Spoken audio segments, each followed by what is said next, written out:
Hi, today I want to add a new primitive type to Plum, my programming language. I want to add a bytes. So currently there are, I think, ints, and that's about it. And all the other types are built in the standard library, such as bools, for example. They are just an enum. Hang on, let me see. Here. Bools are just an enum of true or false. So the way that works is that somewhere in the compiler, I think in about here, we have this notion of what is a type.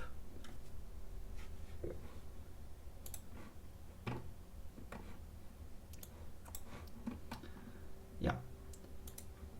And well, there can be structs, there can be enums, there can be functions, types can be recursive. There's a never type that crash evaluates to. You can have type variables in here still, but there are also primitive types. And then somewhere later in the compiler, I believe in here, those primitive types maybe get resolved, yeah, into one of these. Ints, strings, and that's about it. And the type, a type for representing types. Also we get array types, and these are just the usual types you saw before. And today I want to add a new type to that list, bytes. And I think it's even more fundamental than ints, you know, just having a byte in your code. Although unlike ints, I don't want to support literals in the code. For ints, you can just write 10 in your code and that's an int. But for bytes, I don't want that. Similar to how arrays work. For arrays, there's also not a way to specify an array literal in your code. Currently, at least. Instead, you have to call this built-in generate array function. Yeah. So let's do that. I added a byte here, and I think I'll just see where that fails.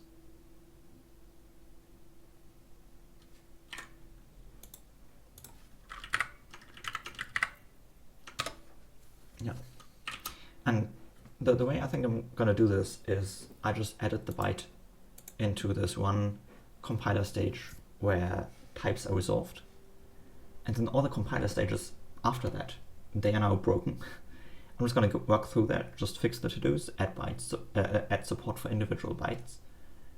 And after I've done that, I can then kind of look at the front part of the compiler, see how I can actually generate this byte code from the code. Yeah, so putting to pesto. Let's see. So the pesto is somewhat of a representation similar to C. Types have been broken down into these more fundamental types. There are only ints and pointers and structs and enums. Enums being kind of like associated enums like in Rust. But still, we no longer have any sort of lambdas or closures. We no longer have strings in here. Like everything is broken down into these fundamental types. And I think byte actually doesn't fit into one of these. A byte can't be broken down into an int or a pointer or a struct or an enum. So a byte is actually going to be a separate type here. Which means that we'll need to add cases for bytes in here. So two bytes are equal, two types are equal.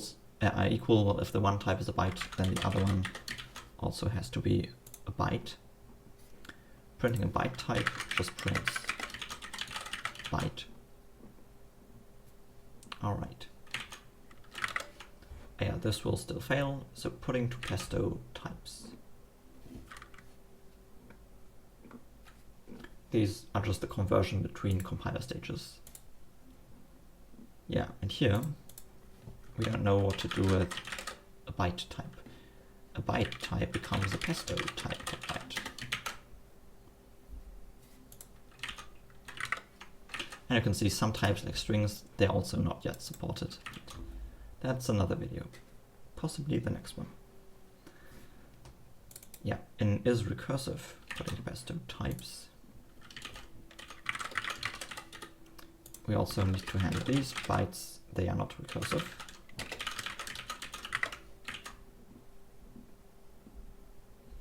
Contains pointer. Well, bytes don't contain pointers. Assert no closure. Yeah, a byte is not a closure. So this will actually result in, yeah, there's a kind of converting from these more specific types into the more abstract general version again, kind of going the opposite way. Yeah, similar to how we define the type int, we'll define the type byte. I think that's happening in here. Yeah. So type byte is going to be a primitive type with the name byte. The arguments, it doesn't have any type arguments, unlike, for example, the array type. All right, writing a Yoga type. Yeah, that probably fails, doesn't it? Okay, 2 are equal. Oh, I can simplify this. I can just check, is B a byte? Same for these.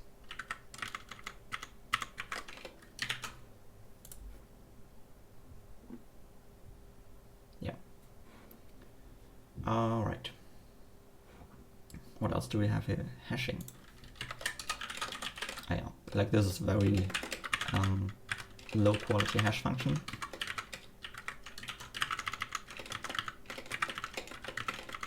But still.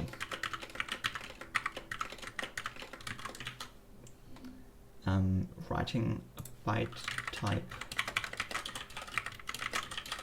It's just gonna write byte in there. Okay, then at some point in the compiler we do the reference counting using these kind of dupe and drop functions. And I think here we need to handle bytes as well. Yeah. Duping a byte doesn't need to do anything. For structs, we need to dupe the individual members. For like things that are allocated on the heap, we need to increment the reference count there. But bytes, I mean, they don't contain anything else. They don't need to increment any reference counts because they don't point to anything else. Similar for the drop function. Bytes can just be immediately dropped without adjusting any reference counts of heap allocated values. Then memory layouting these. That is cool. Memory layout. Let's see. A byte will actually have a memory layout of size 1 and an alignment of 1.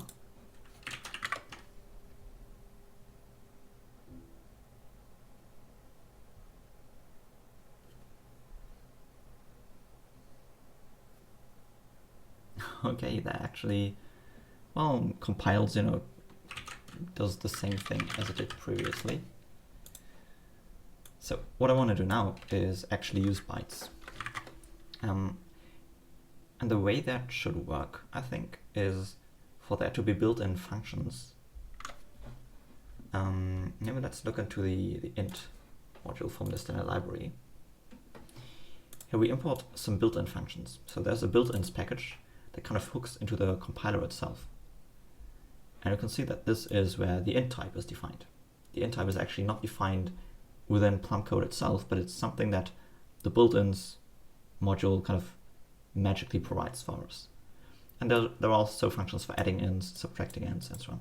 And using these functions, we then define, for example, a plus function that takes 2 integers and it just calls this built-in add ints function. For bytes, I think for now I'll just not support any of these, like arithmetics. You can always convert a byte to an integer, then do some arithmetics, and then convert that back to a byte. So I think the only thing I want is a function for converting a byte to an int and an int to a byte. Which means I already have this byte module here, which is not really used yet. Yeah, these will all not be supported. This is just copied from my previous language, Martinez. Hashing bytes. Oh, not worrying about that now. Writing bytes might actually be cool, but not right now. Okay, the only thing that Byte does is kind of provide the byte type and maybe also functions for converting ints to bytes.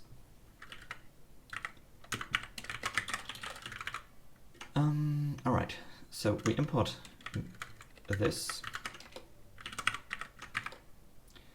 And I think there should also be a built-in function, byte to int, that takes a byte.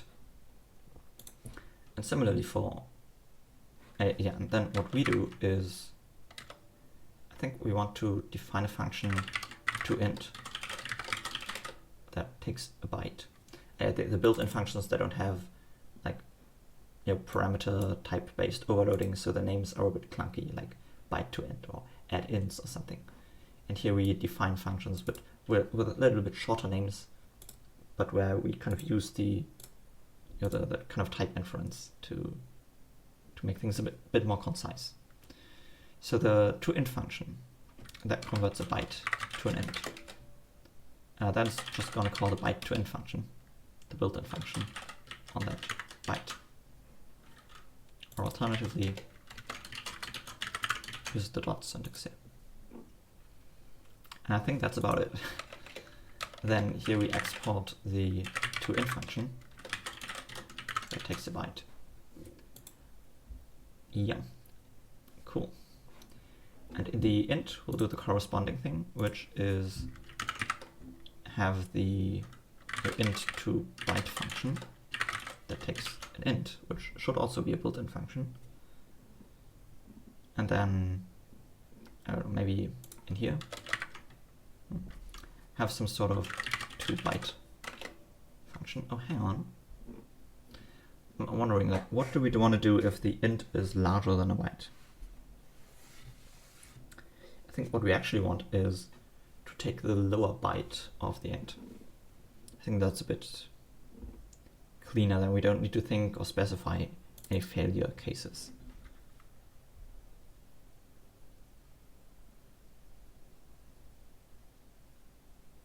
Yeah, let's do lower byte, which kind of gives you the lower byte of the int.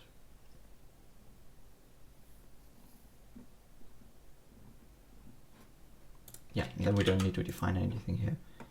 We just export that function.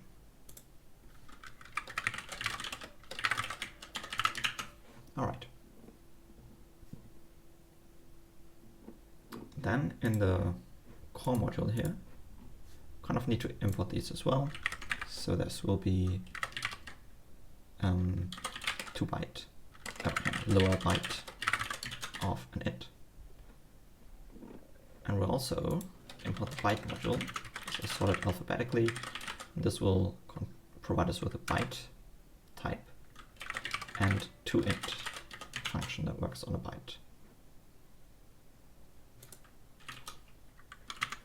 Clean.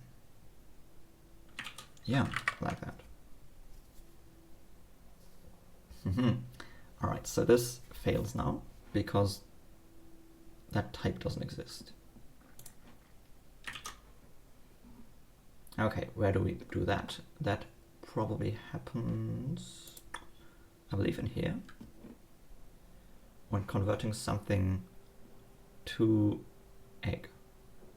Yeah, first of all, we want byte operations.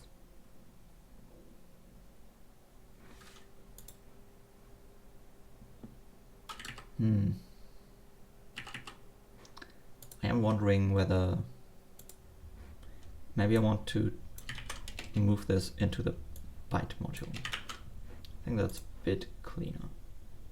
Yeah. Kind of have both directions of the conversion in here.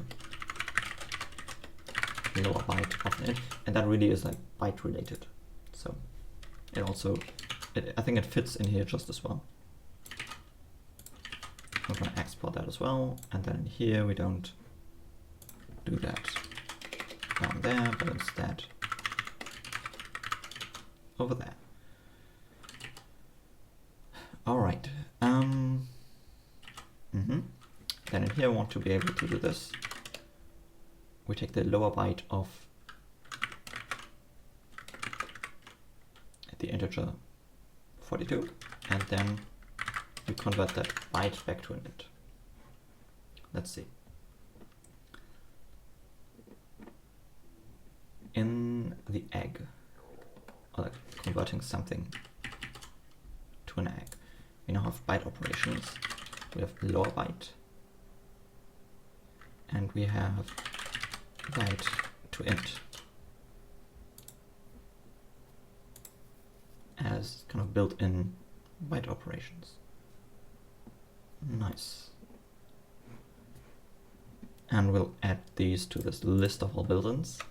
So egg built-in dot lower byte and egg built-in dot to non-byte to int. Yeah. Nice. Then where's that something to int? Here we have this types thing that seems reasonable. Oh yeah, some of this is not beautiful yet. Like there were a lot of to-dos in here. But I think at some point we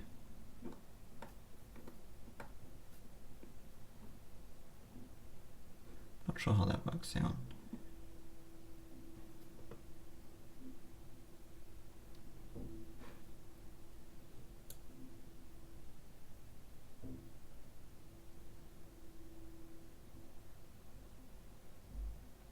Yeah, here compile all types. Here we kind of put a definition.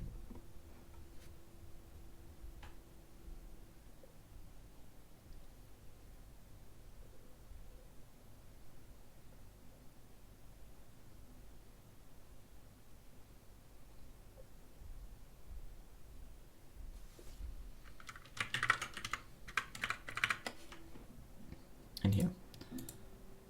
So built-ins module.byte is defined as a definition that maps byte with no parameters to the type $byte. And again, that is a bit cursed. I want to clean that code up at some point.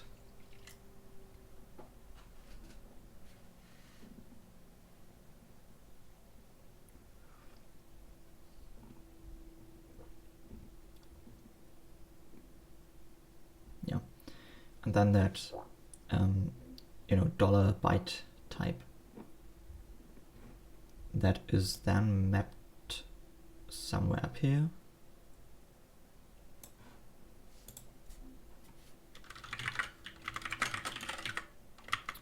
To the type byte. Yeah.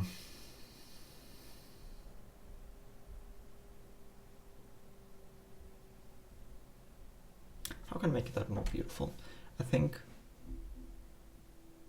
you know what, I'm just going to focus on getting bytes to work and refactoring stuff later. Like there were a lot of to-dos in it, and I need to do like a general cleanup of the code base, but not right now.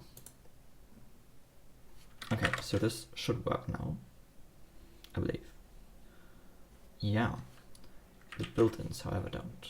So in here,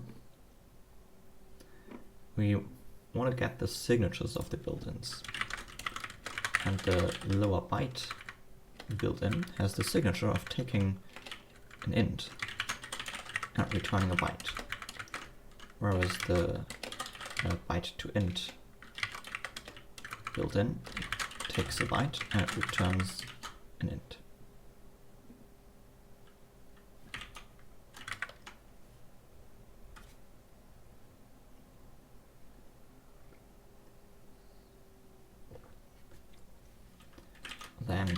egg to yogurt.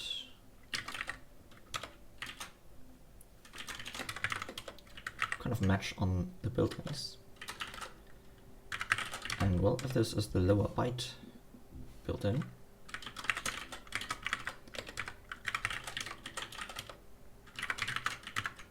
we'll map that to the corresponding yogurt built-in. Yeah, lower byte actually converts, hang on, lower byte, and also byte, what was it, into byte? Byte to int, byte to int. Of course that doesn't exist, so the yogurt built-in needs to have these built-ins as well. They're defined somewhere here, yeah. Looks very similar to the previous built-ins, but there are some differences. For example, the call is no longer here. Yeah, here we have the lower byte, and we have byte to it. I'm just noticing I haven't committed the previous like array stuff. Let me do that really quickly and then get back. Alright, so yeah, we have yogurt built-ins. Let's just see where that fails.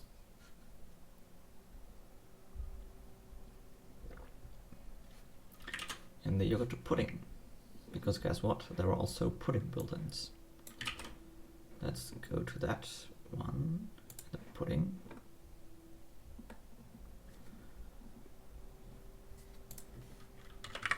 Yeah, and this byte stuff, these are quite fundamental built-ins, so they will go through most of the compiler pipeline. And then in the yogurt to pudding, we can actually create those. So lower byte is going to be the pudding built-in, lower byte. And this will be byte to int.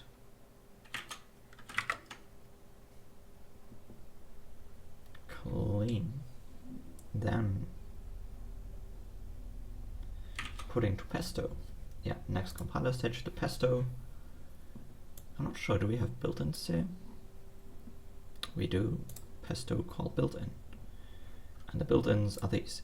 Well, these are greatly reduced, but still bytes are so fundamental, they are even part of the pesto. And up here in the pudding to pesto, in here, we will also use the bytes and map those. So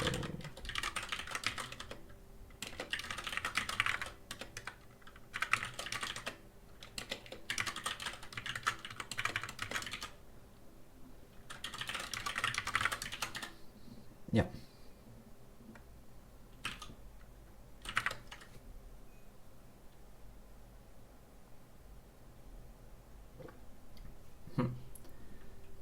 Then the waffle. The waffle, I think that doesn't actually, that doesn't have built-ins anymore. Let's see. No, we just have waffle expressions, and all the built-ins are actually just, you know, other expressions in here.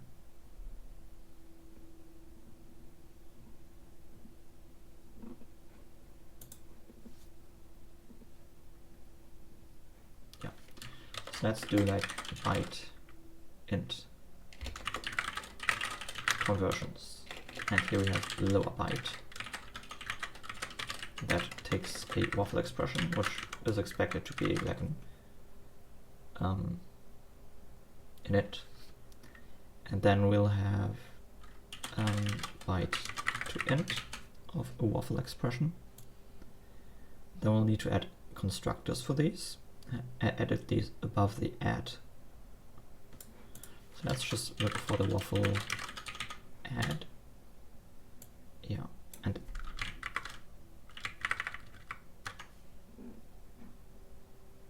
yeah, let's have waffle lower byte of some int.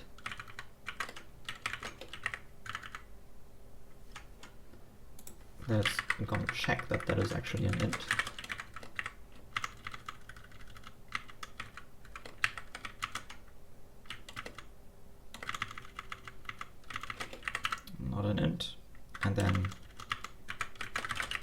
number of bytes, and that is going to result in a waffle expression with size 1, alignment 1, waffle expression kind.lower byte of the int.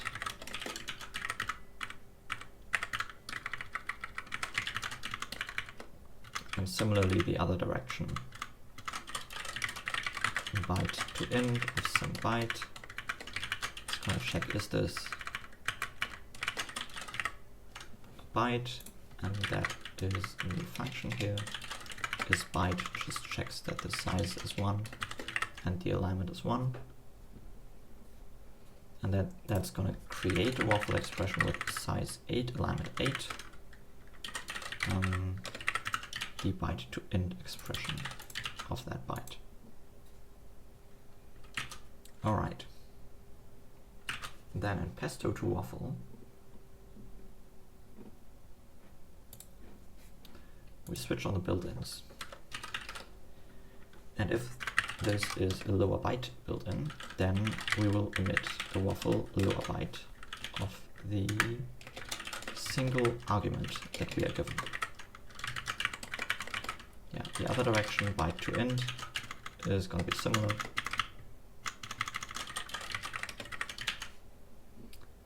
Yeah, this is how those are lowered.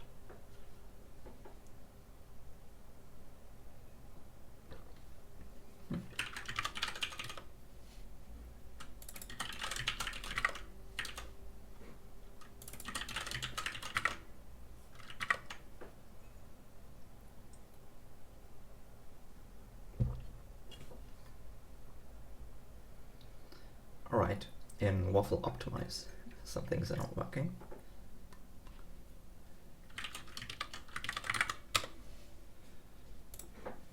Let's see. Can we copy some expression? Oh, look at that, we already have a byte expression. That's quite cool. But the waffle expression lower byte, well, yeah, we can copy that. It just depends on whether the argument can be copied. Why are there curly braces here? No need for those. Same here.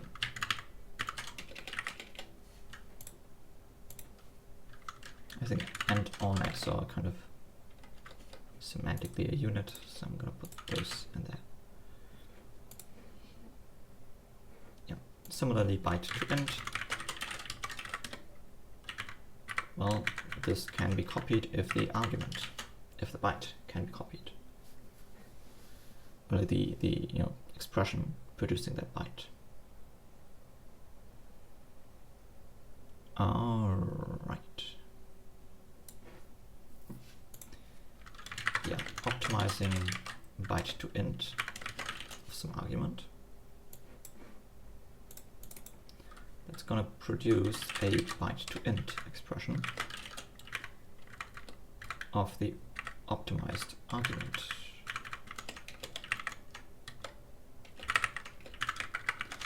Similarly for the lower byte expression.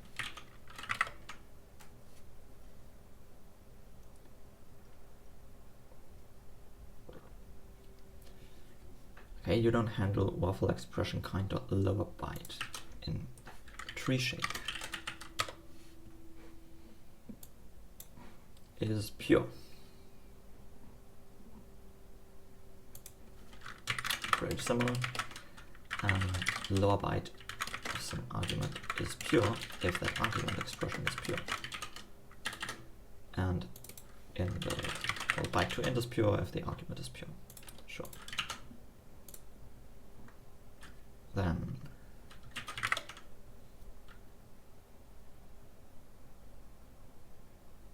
collect referenced.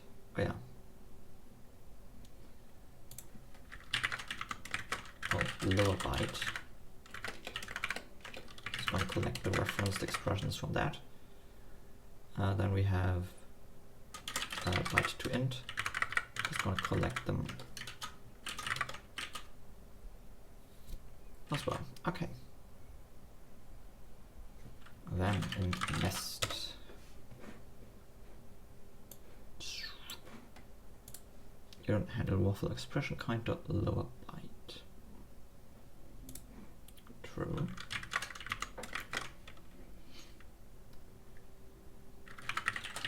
Lower byte of some arguments, byte to int.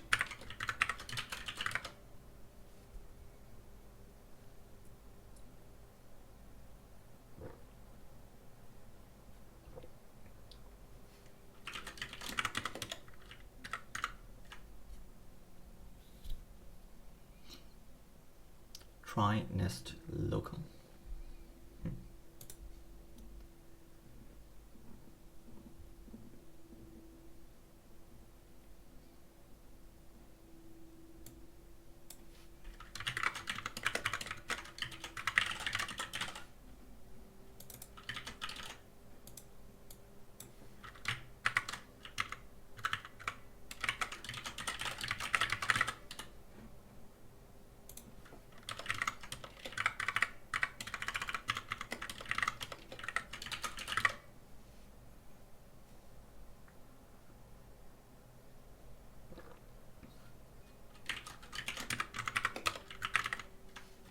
Try nest param.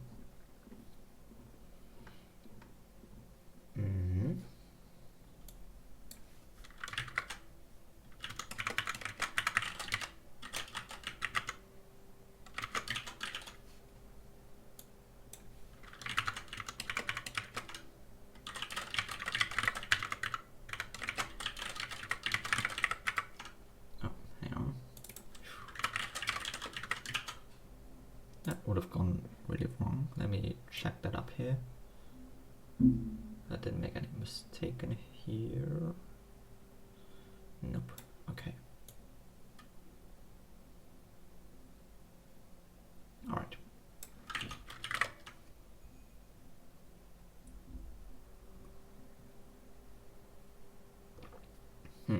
In waffle to ground. Oh. Huh. Yeah, true. And in the bytecode, the ground bytecode. Let's look into the specification for that. In the bytecode that Plum compiles to, I think there's no way to do that actually. Not sure where that is though. Hang on. We have the compiler, we have the workspace. Alright. Here, ground.md. Let's render that as open preview. Yeah.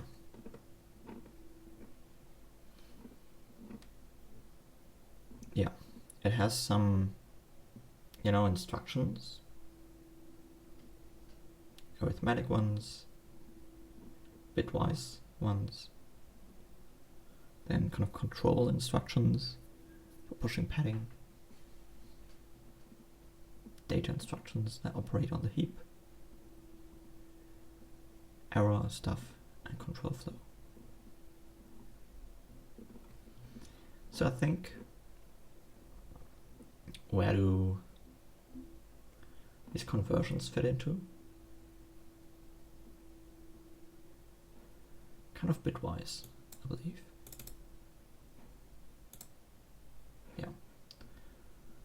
Let's add some new instructions in here. Let's add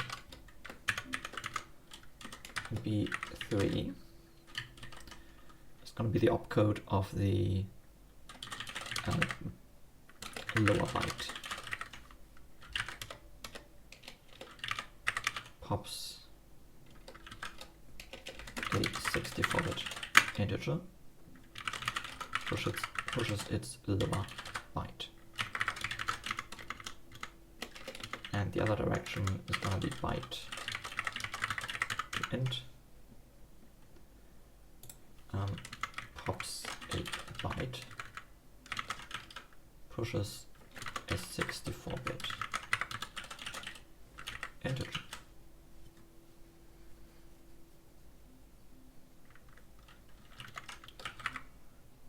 the upper 7 bytes.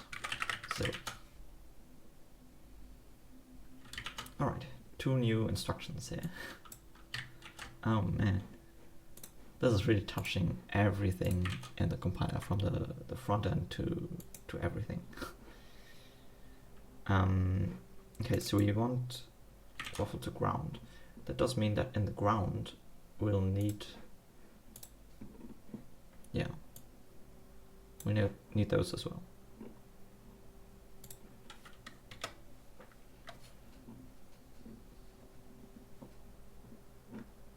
I'm just gonna add them here.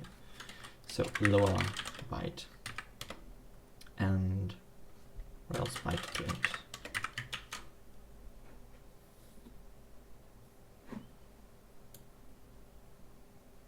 Yeah, writing these, well,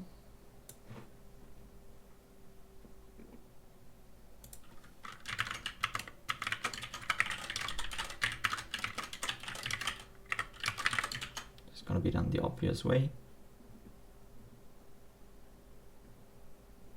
Then converting these to bytes.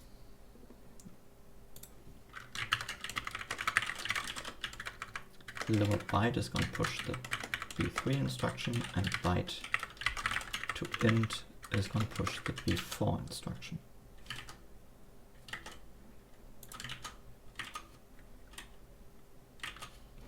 Alright, so we can do that. Then in something to ground, we have this builder. And at some point we also have these bitwise instructions. What we'll do now is add support for the lower byte instruction. The stack size is going to be, well, affected in some way. It's going to pop an int. Yeah, so 8 bytes. And it's going to push a single byte. Whereas the byte to int instruction is going to pop a byte and then push an int.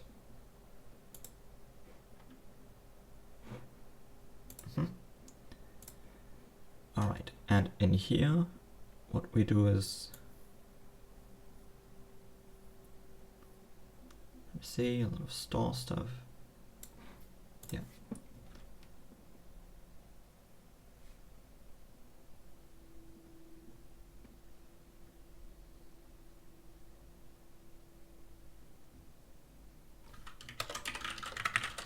Lower byte of an argument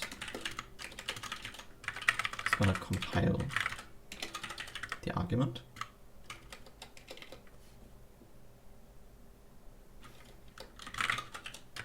And then emit a lower byte instruction.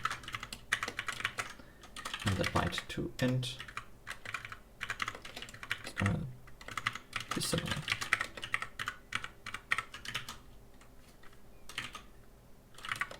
All right.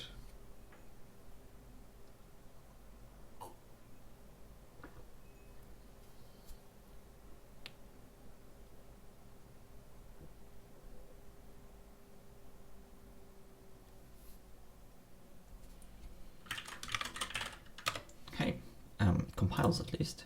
That's something. So we do need to import the int in order to get to reference int in here in the signature. That makes sense.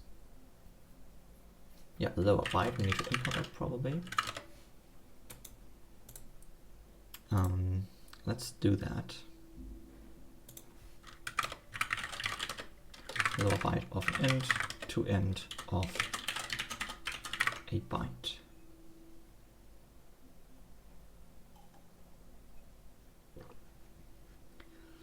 Tried to use byte, but that type doesn't exist. Oh yeah, we do need to import byte, I believe. Unknown primitive type, byte, in the yogurt, egg to yogurt thingy.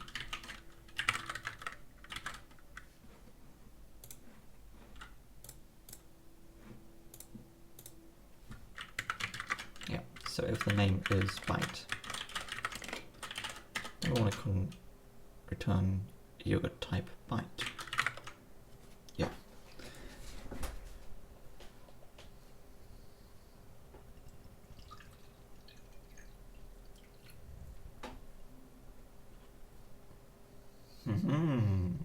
Nice.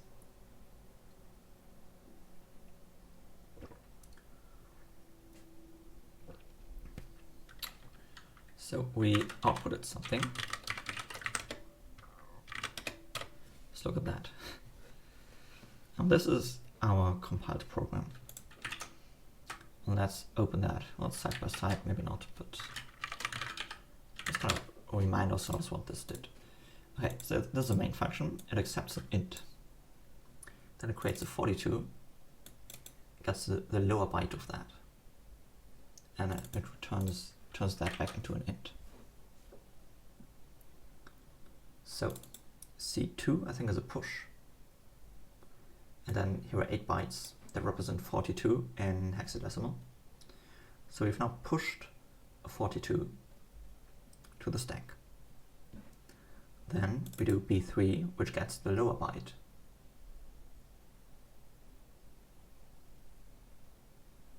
Pretty amazing. Getting the lower byte of that int. And then because the byte to int is actually defined as a function, not just as an alias. You know, like in here, the lower byte is imported from the built-ins package and directly exported. But the byte to int is actually, we have this to int function that then calls the, kind of wraps that. So here we do a function call instead of the function situated at position 1e. Maybe we get that, yeah, 1e, this one right here. So after we've, pushed an int to the stack, and then converted that to a byte, we now call this 1e function, which stars, let me see,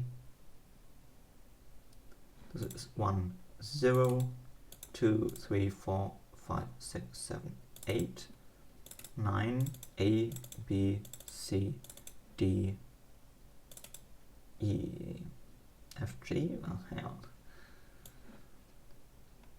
0, 1, 2, 3, 4, 5, 6, 7, 8, 9, 10, 11, hang on, like 8, 9, A, B, C, D, E.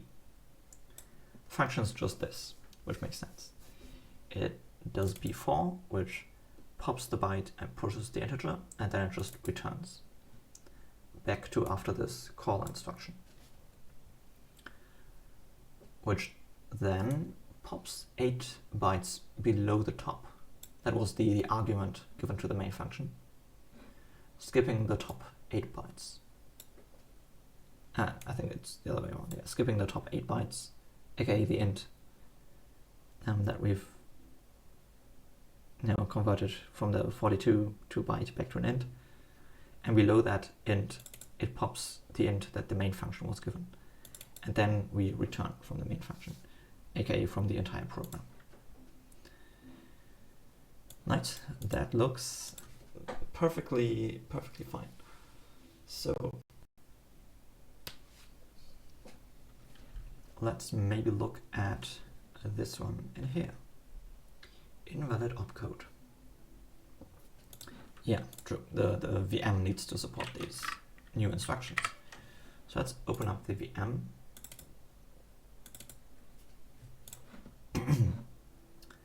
And add some new instructions here. So we have the XOR instruction right here. Then the lower byte instruction. It's going to pop an int.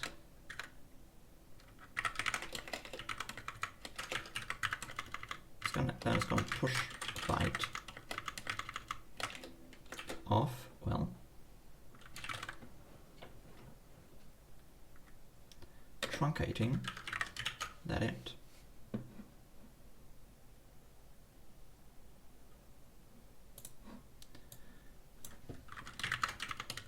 Similarly to before, will pop a byte, which will be a U8, and then we can just do an int cast back up to an I64. Because int cast basically asserts that this always works. Trunc, I think, is a bit more, like truncates stuff. Yeah, hang on. Let's open up a new tab, go to the ground thingy, and then do a sig build.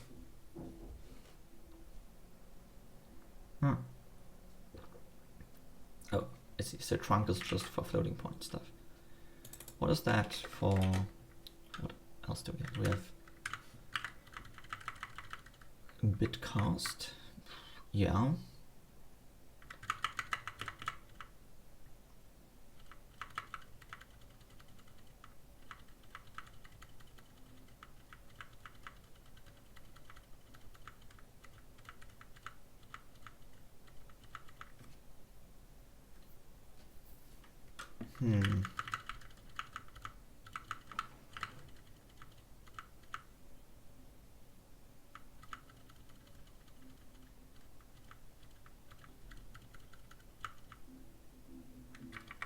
Oh, there's truncate for there was trunc and truncate. Trunc for floats. Come on. Truncates bits from an integer type, resulting in a smaller or same size integer type. Yeah.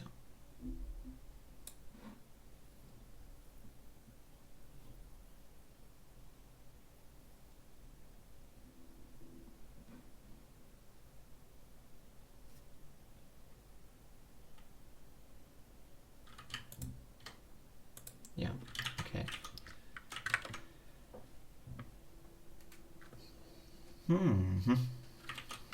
Okay, it can't convert the sign. So this is an I64, but then this is supposed to be a U8. So I think we'll do a bit cast before that. Kind of casting the I64 to an unsigned U64. Then truncating all but the significant bits. Hang on, that does mean that if you have a negative number like -2, which in 2's complement is like represented as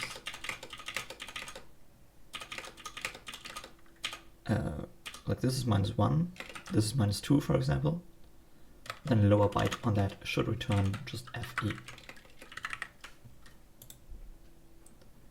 Because we kind of bitcast this, just, same bytes, just interpreted differently, and then truncating the top ones. Yeah, let's see. Oh, okay, but bitcast needs an unknown result type. Okay, I guess.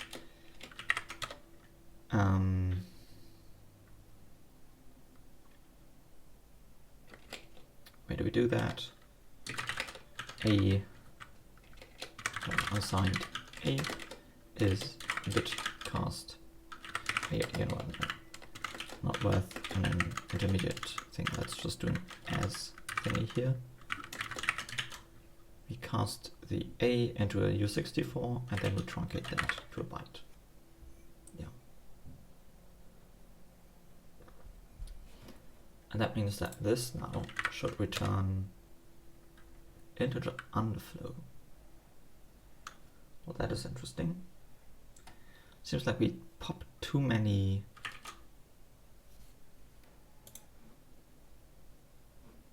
Oh, this pushes a byte. No, this should push an int. And by the way, this is byte to int. Let me double check that. Lower byte consumes an int, pushes a byte. Byte to int pops a byte, pushes an int.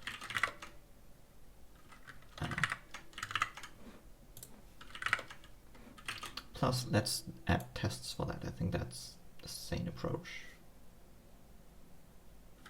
We have tests for everything else, so test.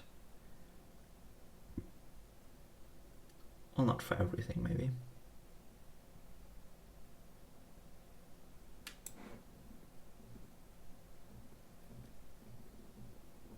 Yeah, for XOR.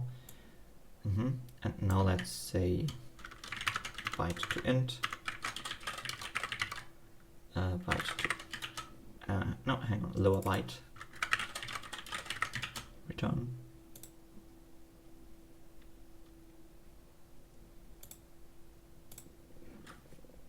All right, that's, so we have a program that gets the lower byte and returns. And let's say the input is just, what's going on there? Oh, this binary stuff for XOR, okay. And let's say this is just an int like 42, 0, 0, 0, 0, 0, 0, 0, 0, okay. With a 42 on the stack. And then what we should get is just the byte 42. And similarly, with the other way around, in byte to int, where we just flip the input and output. And the read instruction. And I think we should be able to like build a sig test maybe. Oh, test.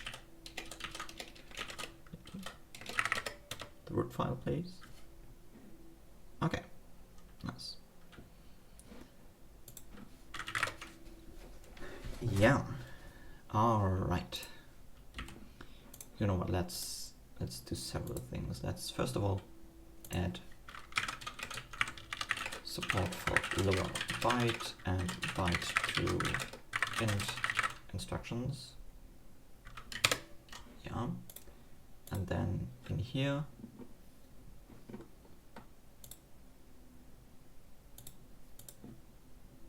yeah, add support for bytes. That includes byte operations. That includes this, and this, and this, and this, and this, and this, this, no, this,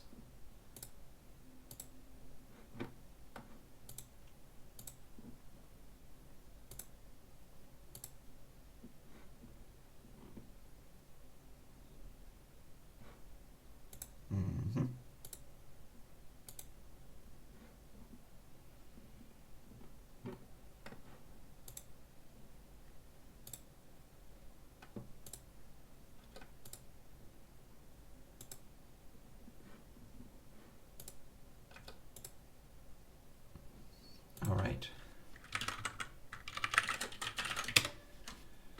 Cool. I added bytes. And I think that's it for today. Next would be looking at strings and actually representing strings just as like an array of bytes. So having strings defined in the standard library instead of built into the language. So I guess see you in the next one.